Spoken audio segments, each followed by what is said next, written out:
नमस्कार, मी सोहन जयस्वाल. आपण पाहता सोलापूर वाहिनी चॅनल सामर्थ्य संवादाचे. आणि आता आपल्यासोबत संवाद साधण्यासाठी मनीषाताई देशपांडे यांच्याशी आपण संवाद साधणार आहोत, कारण की ते प्रभाग क्रमांक 8 मधून भाजपच्या वतीने निवडणूक लढवत आहेत.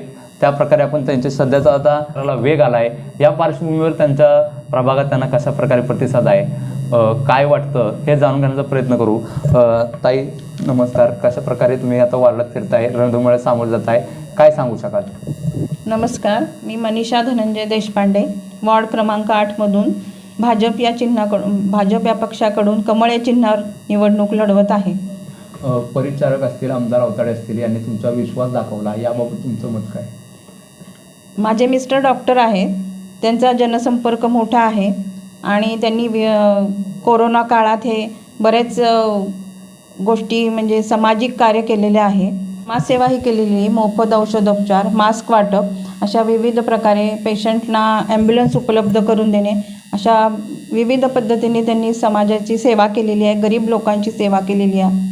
हे बघता परिचारिकांनी हा विषय लक्षात घेऊन तिकीट मला विश्वास आहे त्यांना की ही आपलं सीट निवडून येईल, त्यामुळे त्यांनी आपल्याला तिकीट दिलेलं आहे. नगरसेवक पदाची तुम्हाला प्रेरणा कशी मिळाली, काय वाटतं याबाबत? नगरसेवकाची प्रेरणा, माझे वडील RSSमध्ये पदाधिकारी होते, त्यामुळे आमच्याकडे प्रचारक नेहमी यायचे, त्यामुळे मला लहानपणापासून ते बाळकडूच आहे.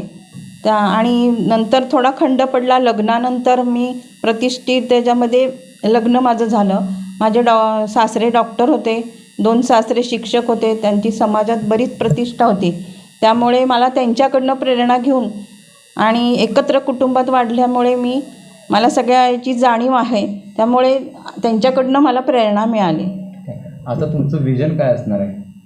विजन माझं वॉर्डामध्ये स्वच्छता, पाणी, शुद्ध पाणी, मेन स्वच्छतेवर भर द्यायचा आहे, रस्ते आणि महिलांसाठी प्रसाधनगृहे, हा माझा जास्त याच्यावर भर राहील. वार्डामध्ये विकास झाला आहे असं मला वाटतं?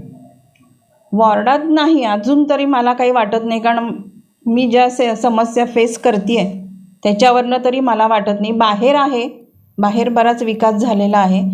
आमच्या अजून वॉर्डात किंवा मंदिर परिसरात अजून म्हणावा तसा विकास झालेला नाही. नगरसेवक म्हणून जर विराजमान झालात तर पुढील 3 महिने किंवा 100 दिवसात तुमचं काय नियोजन असणार? प्रभागातील विकास कामांना मी जोर देणार आणि मिस्टर डॉक्टर असल्यामुळे त्यांच्या प्रेरणेतून मोफत औषधोपचार, मोफत शिबिर याचे आयोजन करणार. ज्या पद्धतीने तुम्ही आता एक महिला म्हणून नगरसेवक पदाच्या याला सामोरे जात आहे, त्याच पद्धतीने नगराध्यक्षपद देखील तेवढंच महत्त्वाचं आहे. दोन्हीकडे महिला उभारलेल्या आहेत, याकडे कशा प्रकारे पाहताय? काय वाटतं, भाजपचे कॅन्डिडेट निवडून येतील?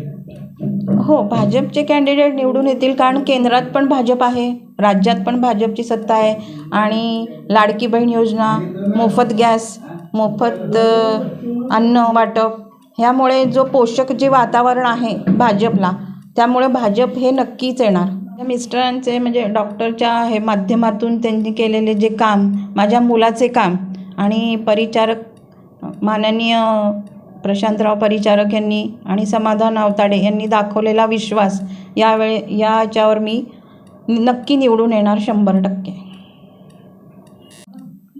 ठीक आहे, धन्यवाद मॅडम. तुम्ही तुमचा मौल्यवान वेळ आम्हाला दिल्याबद्दल. एकंदरीतच प्रभागातील विकासाच्या मुद्द्यावर आणि भाजपने केलेले जे काही विकास, हे मुद्दे घेऊन ते प्रचारात जात आहेत, सामोरे जात आहेत.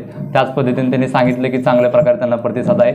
याचबरोबर भाजपचा नगराध्यक्ष देखील निवडून येईल असा आत्मविश्वास त्यांनी व्यक्त केलेला आहे. तर पाहूया काय होते ते. कॅमेरामॅन संतोष खिलारीसोबत मी सोहन जयस्वाल, सोलापूर व्हायरल, पंढरपूर.